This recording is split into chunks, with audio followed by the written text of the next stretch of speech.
Find something worth more to you than suffering. Find a future that's more compelling than any pain in the past.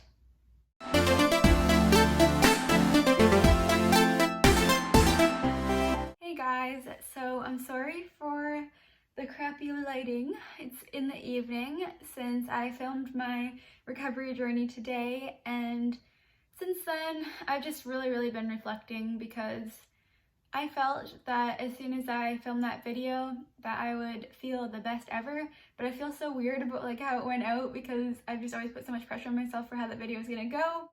Anyways, what I do want to go over to get some more stuff out there and just really make something out of the 7 years, because I know that as much as I want to help people that are struggling with eating disorders, I want to help people to think about other things than just recovery, like not even looking into the recovery community and following all these things. I think all of that still keeps you like segmented into this certain focus, this certain area of recovery, and only thinking about that. And we are so much more than that, and we don't have to feel like isolated in the fact that we struggled with food at one point. Like, you're allowed to look into fitness and health, and you're allowed to do like any other thing if it makes you happy, okay? Like, you have to know if it's disordered and when to be stepping back, but otherwise feel free to do the things that you love, because nobody knows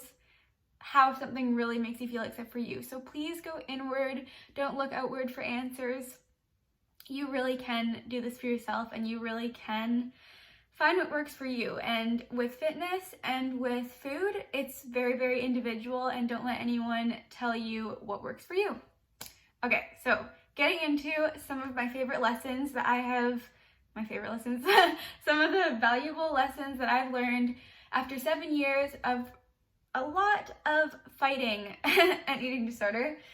Now that I have reached freedom, and now that I coach other people and lead others to fulfilling lives, and now that I feel fulfilled, and that I feel I have purpose, and that I have passion, I have so many incredible things, I want to share what got me to this place. So let's go over some of those lessons.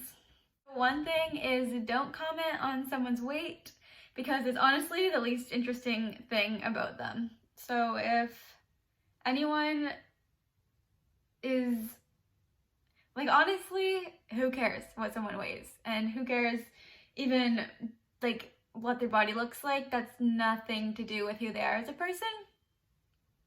As long as you feel good internally and you're happy with what you look like, or maybe you're not very comfortable in your body right now, but if you're happy with who you are as a person, that's gonna go so much deeper.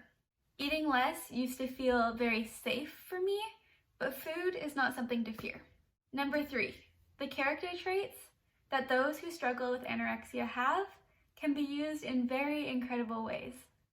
And another thing is, the lessons that you learn in recovery, they can be used throughout your entire life, and you also learn so much about yourself. You go inward, and a lot of people don't do that. So there's that. I had to be vulnerable, I had to overcome fears, and I had to work really freaking hard. Those are the reasons that I'm successful and happy today. Number 4, find people that support you and that are like-minded, so that you don't ever feel crazy. Because I think an eating disorder can definitely thrive on us feeling bad about ourselves, us feeling like we're outsiders, us feeling like nobody understands, and us feeling alone. So finding people that make you feel good about who you are, or obviously feeling good about who you are is an internal thing, but just generally having people that love you for who you are. It's amazing to have those people, and you deserve to have those people in your life. Number 5, my favorite freaking thing ever that I really had to learn, get this right, restriction only makes things worse. You think it's gonna make you like feel better from coping, but it's the thing that drives more restriction and more isolation and more feeling not so great. Maybe short term it feels good, but long term it leads to worse things. So do the hard thing at first. Long term it's gonna get you to where you deserve to be. Number 6, food is not a game of substitution. So basically, don't overthink your food choices. Number 7, finding reassurance with food or your body can really make you feel lost, and that's because there's so much more to life. Find other things that make you happy. Number 8, if you can find a way to cope that is not your ed and you've gotten through some hard times and haven't used food as the coping mechanism, then you are on a sustainable path in your recovery. I just realized actually today that this is the first time throughout my entire life that I have not used restriction as a way to cope with any sort of relationship thing. So I was broken up with I think at least 4 months ago now, and I didn't think of restriction. It didn't even come up in my brain. It was literally I was just focused on so many other things. I was focused on getting my personal training certification, growing my business, and nourishing myself in the way that I already knew how to so that I could keep feeling strong and healthy, keep having energy to love yoga and mindful movement, and also be lifting weights. And I am very proud of myself for coping in healthy ways that are going to grow me and make me feel good about who I am, not shrink me or be any sort of self-punishment. I even moved and I have been 100% on my own with food, no one telling me anything, yet I've been able to want to fuel myself because I have other passions.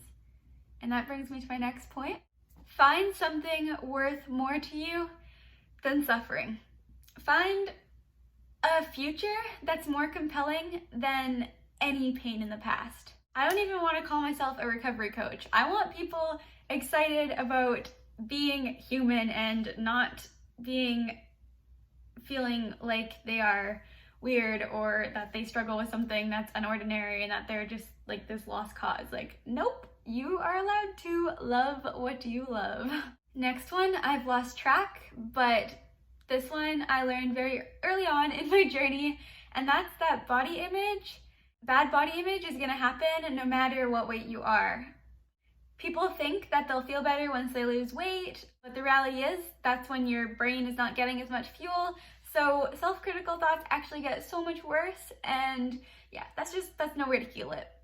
I've definitely found that my body image is good now, and honestly that's because I just don't focus on my body as much anymore. You need to eat regardless of how your body image is or if you're bloated or whatever. So yeah, don't let any critical thoughts get in the way of nourishment and feeling good. Food will not drastically change your body.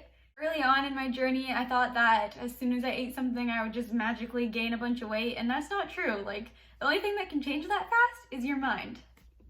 So how about we change our mind to believing that we deserve nourishment and happiness. And love. We all deserve love, and I love you guys so much, and that's why I know that I can also love myself. Number 15-ish is to eat to start having energy and respecting your body. Number 16, stop giving your attention to anything that keeps you miserable. Number 17, eat to feel at home in your body and your mind. Number 18, really important, take full responsibility for where you are now, because that means that you get to take control of where you get to go. Number 20, there are few things that you can do when you're not eating enough. Not eating enough completely limits your potential. It makes you start to believe that you're nothing or that you can't bring anything, but you really can, especially once you start to eat more.